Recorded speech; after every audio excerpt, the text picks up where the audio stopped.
પ્રણામ। સરા ક્ષેત્રમાં હું આ વખતે પ્રથમવાર જોડાઈ છું અને મારા અનુભવની વાત કરું, અદ્ભુત।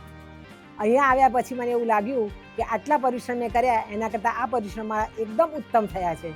જે અહીંની પ્રજા છે એને જૈન ધર્મના સિદ્ધાંતો શીખવાડવા, બધી વિધિ આપણી શીખવાડવી અને એમાં મારો જે મેં સમય આપ્યો એ મને બહુ મારો ઉત્કૃષ્ટ સમય લાગ્યો અને મને એમ લાગ્યું કે હવે દર વર્ષે મારે અહીં સરાકમાં જ પ્રદર્શન કરવા છે। અને એક વાત એ પણ હું કહેવા માગું છું કે આ વખતે આ સરા ક્ષેત્રમાં સુરુલિયામાં પ્રભુના જન્મ વાંચન વખતે ચઢાવા બોલવામાં આવ્યા ત્યારે જૈન અને અજૈન પબ્લિક પણ આવી હતી। એમાં અજૈન પબ્લિકે પહેલાં જ સુપરનો ચઢાવો લીધો એ જોઈ અને મને ખૂબ જ નવાઈ લાગી। એટલે અહીંયા પણ જો આપણે જ્ઞાન આપીશું અને આ લોકોને સિદ્ધાંતો શીખવાડીશું તો આ લોકો પણ જૈન ધર્મ સાથે ચોક્કસ જોડાઈ જશે અને એમનું જીવન આગળ ઉજ્જવળ બનાવશે। અને મને ફરી વાર આ ચાન્સ મળે એવી ભગવાનને પ્રાર્થના। અને તમને બધાને હું વિનંતી પણ કરું છું કે સરા ક્ષેત્રમાં જોડાવ અને જંગલમાં મંગલ કરવાનું નિમિત્ત આપ પણ બનો।